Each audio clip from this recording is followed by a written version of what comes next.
অনেক দিন পর বেশ লাগছে বন ভ্রমণ।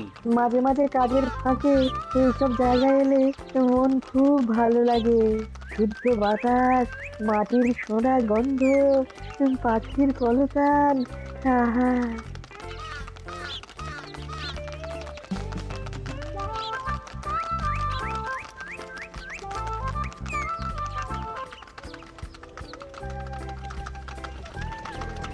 মহারাজের রথ থামছে। আমরা এইখানে বসে আজ রাজকার্য পরিচালনা করব। মন্ত্রী, তুমি ঝটপট এখানে বসার বন্দোবস্ত করে দাও। আমি এক্ষুনি ব্যবস্থা করে দিচ্ছি মহারাজ। এই এখানেই আমাদের বসার জন্য ছাউনি করে দাও। এক্ষুনি করে দিচ্ছি মন্ত্রী মশাই। এরা বসার জায়গাটা করে দিক, ততক্ষণ আমরা একটু হেঁটে আসি।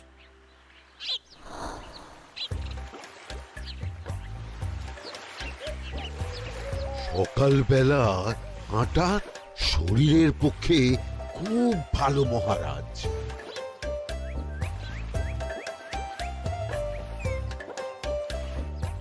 আগেকার দিনে রাজা মহারাজরা এই সব বনে মৃগয়া করতে আসতেন। মৃগয়া একদম ভালো নয় মন্ত্রী। তুমি জঙ্গলে আসছো অন্য প্রাণীদের মারতে। কেন মারবে?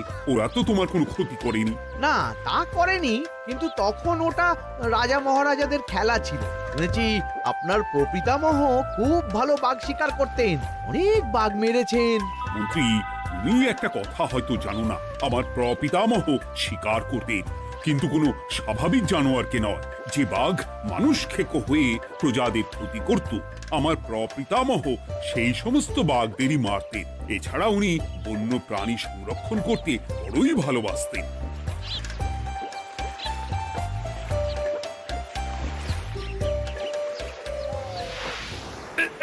উফ, এটা আবার কি? এই এটা আবার কোথা থেকে উড়ে এলো? কোথাও তো ঝড় হাওয়া কিছুই নেই।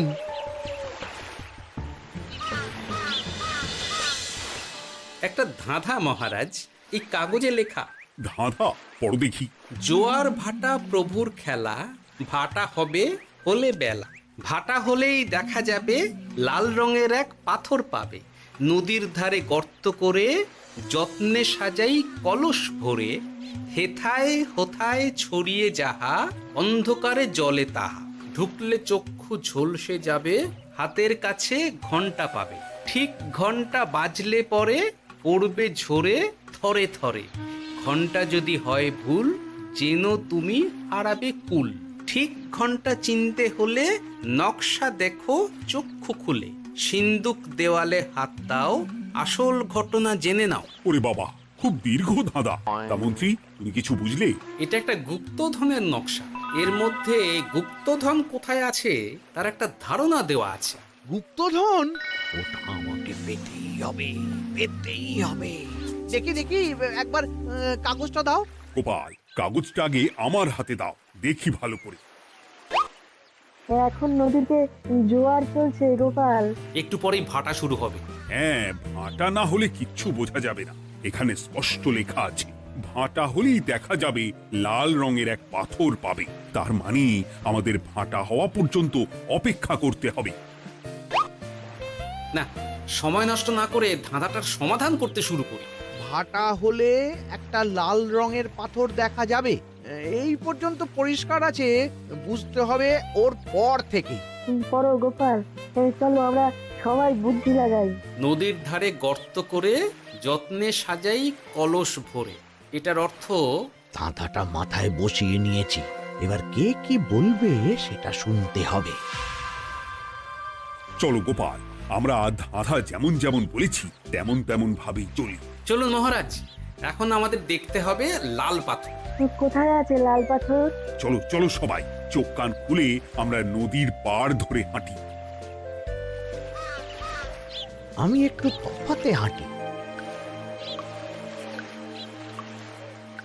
গুপ্তধন আমাকে একা পেতে হবে। ভাটা হলেই দেখা যাবে লাল রঙের এক পাথর পাবে। আমাকে চোখ কান খোলা রাখতে হবে। লাল পাথর, নদীর চড়ায় লাল পাথর দেখতে হবে। লাল পাথর, লাল পাথর। ওটা কি? তো এই তো লাল পাথর, লাল পাথর। ওরা অনেকটা এগিয়ে গেছে, ওদের আমার দিকে নজর নেই। এই সুযোগ, এই সুযোগ, একা একা গুপ্তধন নিয়ে পালাবো।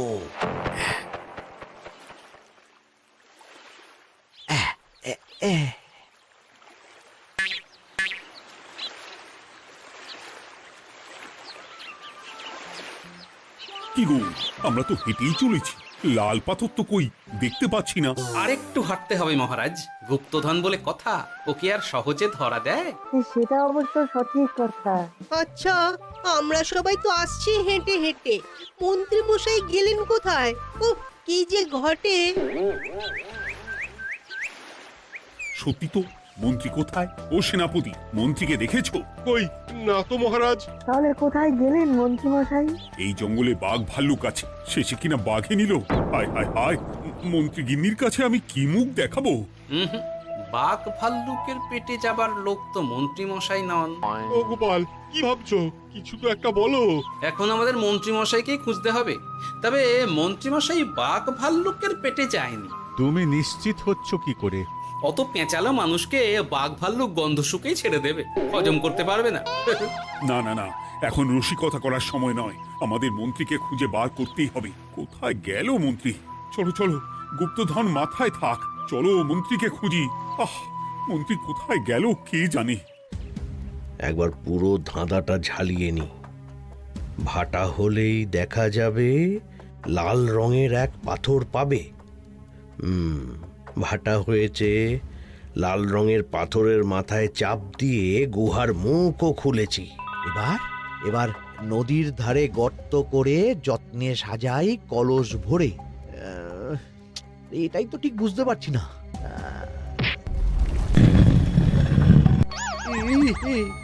এই রে, এবার কি হবে? হ্যাঁ মহারাজ, কোথাও একটা আওয়াজ হলো। এই, আওয়াজটা কোন দিক থেকে হলো? চলুন সামনে এগিয়ে যাই। আমার মনে হয় আওয়াজটা সামনের দিক থেকে এলো। আমারও তাই মনে হলো। তবে কি মন্ত্রী মশাই লাল পাথরের হদিশ পেয়ে গেছেন? আমাদের চোখে পড়লো না, অথচ মন্ত্রী মশাইয়ের চোখে পড়ে গেল। আসলে আমরা কথা বলতে বলতে গেছি, তাই নজরে পড়েনি। মন্ত্রী মশাই একা একা আমাদের পেছন পেছন আসছিলেন। উনি ইচ্ছে করেই আমাদের পেছনে পেছনে আসছিলেন। নিজে একা গুপ্তধন নিয়ে যেতে চেয়েছিলেন, এখন কোথায় আছেন কে জানে।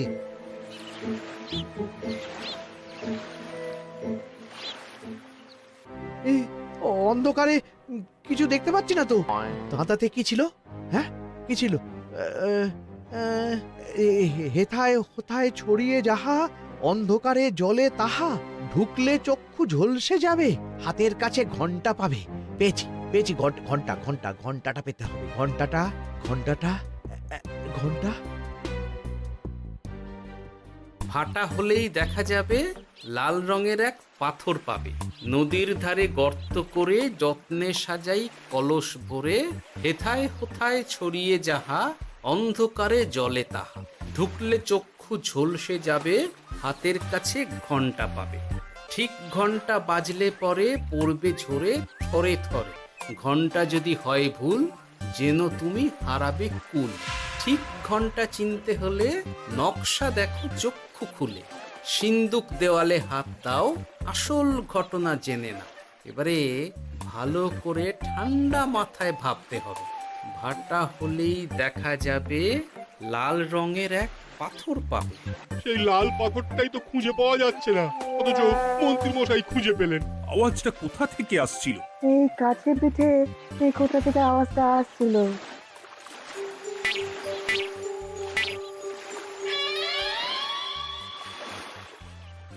এই তো, এটাই মনে হয় সেই লাল পাথর। একটু নাড়িয়ে চাড়িয়ে দেখি তো কিছু হয় কিনা।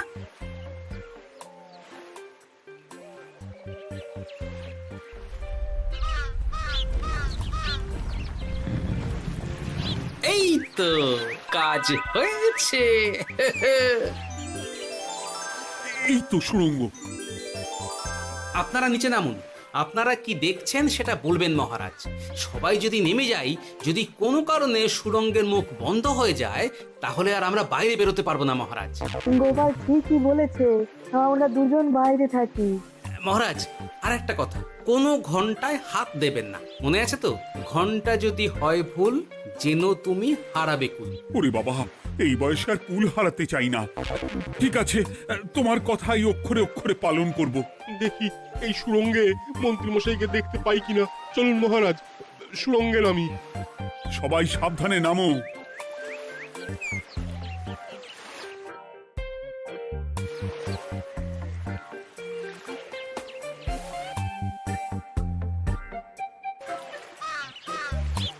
মহারাজ, ওখানে কি কি দেখতে পাচ্ছেন?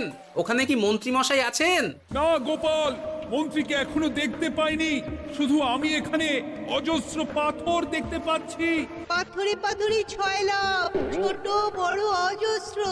পাথরগুলো বড় অদ্ভুত, কিরকম কিরকম মানুষ মানুষ গড়ন। লম্বা বেঁটে হরেক রকম। মানুষ মানুষ গরম, সেটা কি রকম? আর কিছু? কোনো কলসি কি দেখতে পাচ্ছেন? কলসি তো দেখতে পাচ্ছি না। মহারাজ, কলসি থাকতেই হবে, কারণ ধাঁধায় লেখা আছে নদীর ধারে যত্ন করে যত্নে সাজাই কলস ভরে। গর্তটা আসলে হলো সুড়ঙ্গ, কিন্তু কলস। মহারাজ, মহারাজ, এইদিকে এইদিকে একটা কলসের মতো কি যেন আছে। এইদিকে আসুন, এদিকে এদিকে। হ্যাঁ গোপাল, দেখতে পেয়েছি। এবার আমি যেরকম যেরকম বলবো সেই রকম সেরকমই করবেন। আমি বিজ্ঞানীকে নদী থেকে জল তুলে পাঠিয়ে দিচ্ছি। পাত্র কোথায় পাবে? আমাদের জল খাবার যে পাত্র আছে সেটা আনতে লোক পাঠাচ্ছি। ঠিক আছে। শুধু একটা কথা বলছি, আপনারা কেউই সুড়ঙ্গের ভেতরে কোনো কিছুতে হাত দেবেন না। কেন গোপাল? সব পরে বলবো, এখন আমি যা বলছি সেটা শুধু মনে রাখুন। সুড়ঙ্গের ভেতরে কিছুতে হাত দেবেন না। ঠিক আছে। প্রহরী, তুমি যাও, যেখানে আমাদের বসবার আয়োজন করা হয়েছে সেখানে গিয়ে একটা জলের পাত্র নিয়ে নদী থেকে জল ভরে নিয়ে এসো। গোপাল, মন্ত্রীমশাই কোথায় গায়েব হয়ে গেলেন? কোথাও গায়েব হয়ে যাননি বিজ্ঞানী, কোথাও গায়েব হয়ে যাননি উনি। উনি ওই সুড়ঙ্গের ভেতরেই আছেন। কিন্তু কেউ তো ওনাকে দেখতে পাননি। সম্ভবত পাথর হয়ে আছে। এখন কিভাবে পাথর হয়েছেন সেটা তো আমি বলতে পারবো না। সবটাই স্বপ্নের মতো লাগছে। ঠিক যেন স্বপ্নের মতো লাগছে। এই জীবনে সুরঙ্গ দর্শন হয়ে গেল। আমাদের পাতাল প্রবেশ। পাতালে আসিয়া আমি মনে মনে বলি, গুপ্তধন নিয়ে আমরা যেন সৎ পথে চলি। তোমার এখনো কাব্য আসছে সভাকবি? আসছে মানে কাব্যের সাথে আছে রোমাঞ্চ, করছে গা শীত, হচ্ছি আমি অধীর। মহারাজ, জল দিয়ে বিজ্ঞানীকে পাঠাচ্ছি। কি করতে হবে বিজ্ঞানীকে সব বলে দিয়েছি। তুমি ভেতরে আসবে না? আসবো ঠিক সময়ে। এখন আমি যেমন যেমন বলবো আপনি ঠিক তেমন তেমন করবেন। ঠিক আছে। বিজ্ঞানী, যেমন যেমন বললাম ঠিক তেমন তেমন ভাবে কলসিকে জল দিয়ে পরিষ্কার করবে। মনে রেখো, ধাঁধায় আছে কলসি সাজাই যতন কর। তুমি একটা কথা মনে রেখো বিজ্ঞানী, কোথাও হাত দিও না কিন্তু। ঠিক আছে গোপাল, তোমার উপস্থিত বুদ্ধির তুলনা নেই। আমি যাচ্ছি গোপাল। সাবধানে সাবধানে। মহারাজ, বিজ্ঞানী যাচ্ছে। সাবধানে নামো, সাবধানে। মহারাজ, এই কলসিটা কোথায়? ওই তো, একটু সাবধানে যাও।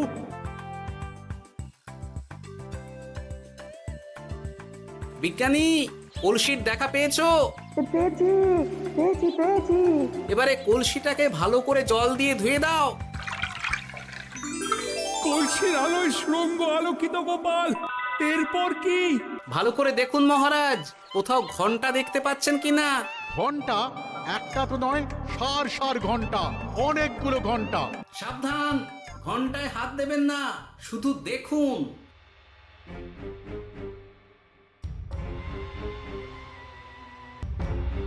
মহারাজ, আমরা গুপ্তধনের খুব কাছে চলে এসেছি। তাই নাকি? কি মজা কি মজা, এবার খাবো ক্ষীরের গজা। আহ, সভাকবি চুপ করো। এখনো আমরা গুপ্তধন পাইনি। বাবার মুখে দাঁড়িয়ে সবগুলো তারা আঁকা। বিজ্ঞানী, কোনো ঘন্টায় চাঁদের নকশা করা আছে কি? একটু দেখে বলো না। আমি আতস কাজ নিয়েই দেখছি, সব ঘন্টাতেই তারা আঁকা। খবরদার, কোনো ঘন্টাকেই ছোঁবে না। ঠিক আছে, কোনো কিছু না ছুঁয়ে আমি দেখছি। পেয়েছি গোপাল, চাঁদ আঁকার ঘন্টা পেয়েছি। ওই ঘন্টাটা বাজাও, বাজাও।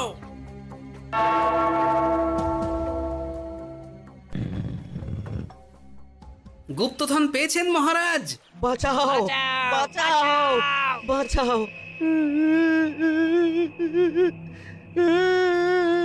বাঁচান মহারাজ, বাঁচান বিজ্ঞানী, মহারাজ, মন্ত্রীর গলা পাচ্ছ না? মহারাজ, আমি পাথর হয়ে আছি, আমাকে মানুষ করুন মহারাজ। তুমি তো মানুষই ছিলে, হঠাৎ করে পাথর হলি কেন? মহারাজ, গুপ্তধন পেয়েছেন? পেয়েছি, তার সাথে মন্ত্রীকেও পেয়েছি। মন্ত্রী এইখানে কোথাও পাথর হয়ে দাঁড়িয়ে আছে। দাঁড়ান মহারাজ, এবার আসছি। সাবধানে এসো। আমি ভেতরে যাচ্ছি, বুঝলে?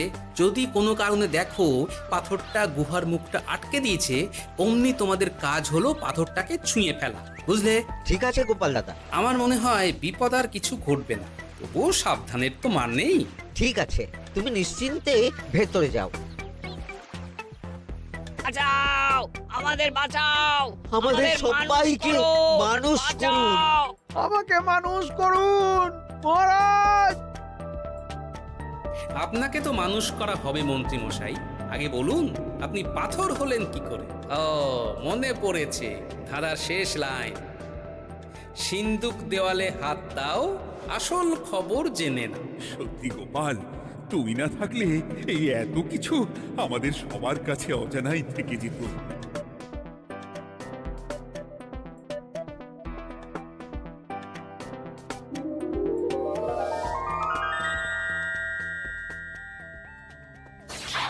ধন্যবাদ আমাকে মুক্ত করার জন্য। আপনি কে? আমি যক্ষ। আমাকে এই ধন সম্পত্তি পাহারা দেওয়ার জন্য এক ডাকাত দলের সর্দার যক্ষ করে রেখেছিল। আমি 100 বছর ধরে এইখানে যক্ষ হয়ে আছি। আমি তোমার জন্য মুক্ত হলাম গোপাল। এই সম্পত্তি তোমার গোপাল। সম্পত্তি নিয়ে আমি কি করব? আমি এই সব সম্পত্তি মহারাজকে দান করলাম, রাজ্যের অনেক কাজ হবে এতে। তুমি ধন্য গোপাল, তুমি ধন্য। এবার আমার যাবার সময় এসেছে, আমাকে যেতে হবে। যাবার আগে এই পাথরগুলোকে মানুষ করে যান। এরা সব লোভী। আমি আমার সীমিত ক্ষমতায় এই গুপ্তধনের ধাঁধাকে এখানে যারাই ভ্রমণ করতে আসে তাদের হাতে তুলে দিই, কিন্তু কেউ এই ধাঁধার সমাধান করতে পারে না। সবার মনে লোভ কাজ করে, এই লোভ এদেরকে পাথর করে রেখেছে। পাথর হলো কি করে? একটা মানুষ এসে বুক ভরা লোভ নিয়ে আধা পুরো না জেনে পাথরে হাত দিলেই সে পাথর হয়ে যাবে। আমাদের আমাদের আমাদের ভুল ভুল হয়েছে, আর লোভ আর করবো লোভ না। করবো না। আমাদের বাঁচাও। আমাকে মুক্ত করে দিন, আমার খুব ভুল হয়েছে মহারাজ, মুক্ত করে দিন আমায়। তুমি এখানে আগে এসেছিলে, তাই তো আগে এসে ভাবলে নিজেই একা একা গুপ্তধনকে হরপ করে দেবে। এদিকে তোমাকে না দেখতে পেয়ে আমাদের কত চিন্তা হচ্ছিল। যারা লোভী তারা কারো কথা ভাবে না, শুধু নিজের কথা ভাবে। আমাকে আর একটা সুযোগ দিন, আমি আর লোভ করব না মহারাজ। ও, তোমার কথার কোনো দামই নেই। না মহারাজ, আমাকে আমাকে আর একটা সুযোগ দিয়ে দেখুন, আমি আর লোভ করব না, আমাকে মানুষ করুন মহারাজ। আমাদের সবাইকে আমাদের মানুষ সবাইকে করুন। মানুষ করুন, দয়া দয়া করে করুন, দয়া মানুষ করুন। করুন। যক্ষরাজ, এদের আপনি ক্ষমা করে দিন। ঠিক আছে, তোমাদের আবার মানুষ করে দিচ্ছি। আহ আহ, বাঁচলাম বাঁচলাম। এই রকম বারবার বাঁচা যাবে না, কিন্তু এবার সাপ ব্যাং যাই হবে না কেন ওইভাবেই থাকতে হবে, এই আমি বলে দিলাম। এবার আমার মুক্তি। মুক্তি নেবার আগে আরেকটা প্রশ্ন। যে ডাকাত সর্দার তার সম্পত্তিকে রাখার জন্য আপনাকে যক্ষ বানিয়েছিল, এই সম্পত্তি তো তাদের, আমরা তো নিতে পারি না। লোভ বড় খারাপ গোপাল। অতিরিক্ত লোভ মানুষকে পশু করে দেয়। ওই ডাকাত দল এই সম্পত্তির জন্য সবাই কাটাকাটি করে মরে গেছে, কেউ আর বেঁচে নেই। সুতরাং এই সম্পত্তিতে তোমার অধিকার আছে। এই সম্পত্তি তুমি গ্রহণ করো। নিলাম আমি, কিন্তু এই সম্পত্তি মহারাজকে আমি দান করলাম। ডাকাত দল জনগণের সম্পদকে লুটেই তো সম্পত্তি বানিয়েছে, তাই আমি জনগণের কাজে লাগবার জন্যই এই সম্পত্তি মহারাজকে দিলাম। গোপাল, তোমার জয় হোক। এবার তাহলে আমি যাই। তোমরা সবাই সুখে থেকো আর ভালো থেকো। গোপাল, তোমার তুলনা হয় না। তোমার ঋণ আমি কোনোদিন শোধ করতে পারবো না। তুমি কৃষ্ণনগরের জন্য যা করলে তা ইতিহাসে লেখা থাকবে। না মহারাজ, আমি এমন কিছু করিনি, এই কাজ সবাই করবে। জয় গোপালের জয়, জয় গোপালের জয়, জয় কৃষ্ণনগরের জয়। জয় কৃষ্ণনগরের জয়।